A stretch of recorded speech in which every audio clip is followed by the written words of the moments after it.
Asalamu alaykum warahmatullahi wabarakatuh. Nataka kuongea kitu ya kukopa pesa. Unajua hii kukopa pesa, example, kuna kukopa pesa ya Kiislamu ambayo iweki riba.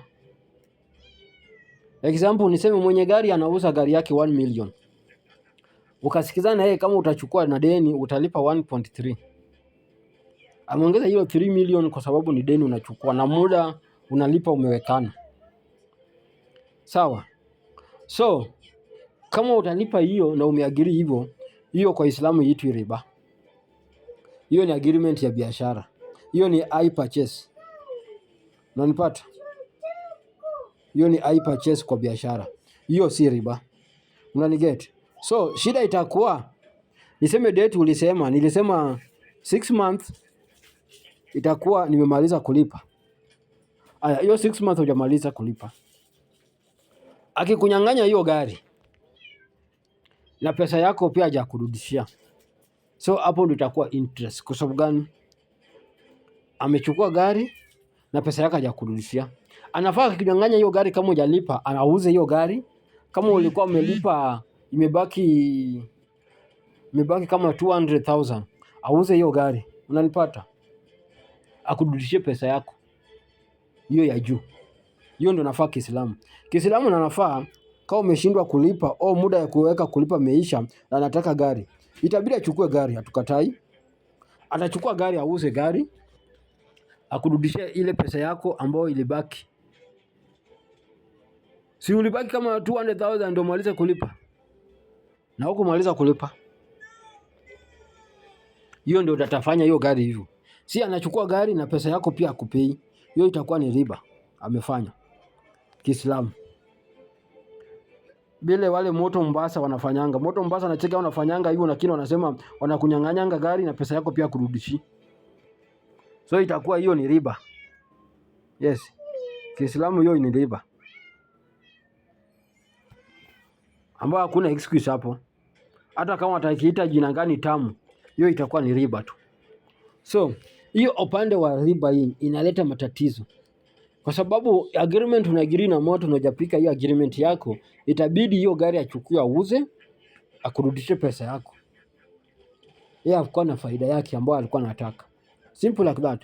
Hiyo ndio kisheria ya Kiislamu na kubaliana. Lakini hizi siku hizi wanachukua gari na pesa yako pia kurudishia. Hiyo si tabia yake, ni kama bank tu. Hauna tofauti na bank. Ni jina tu amebadilisha, ameweka jina ya Kiislamu. So Waislamu, wacheni na riba. Riba ni kitu mbaya sana. Riba ni kufungua uo na Mwenyezi Mungu Subhanahu wa Ta'ala. Riba ni kufungua vita na Mwenyezi Mungu Subhanahu wa Ta'ala. Riba Mwenyezi Mungu azaa hiyo ni kufungua uo na yeye. So kama uko ready kupigana na Mwenyezi Mungu kwa sababu ya riba, fanya tu. Kwa sababu ya situation bila umekuweka. Ninyi fanyeni tu. Malipo yake utapata tu hapa duniani. Kama si kwa watoto, kwa wewe utapata hiyo malipo. Kwa sababu Mwenyezi Mungu ako na njia nyingi ya kukunaza. Hakuna njia nyingi ya kufinya. Hakuna njia nyingi ya kudeal na wewe. So hiyo ndio nilikuwa nataka kuongea. Kuna hiyo kukopa ya kusikizana Kiislamu.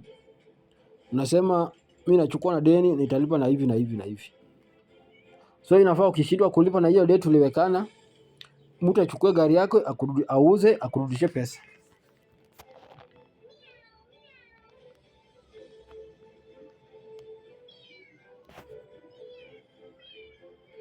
Hivyo ndio inafanyika kwa Waislamu. Lakini Waislamu wangapi wanafanya hivyo? Iko. Kuna Waislamu wengi wanafanya hivyo? Hawako. Hawako kabisa.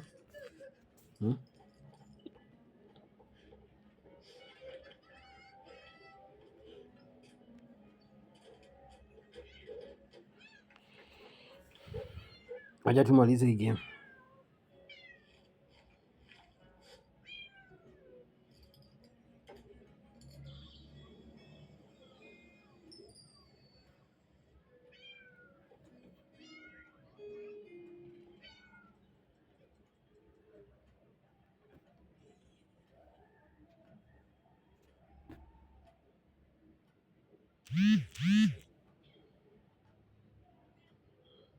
amenichapa.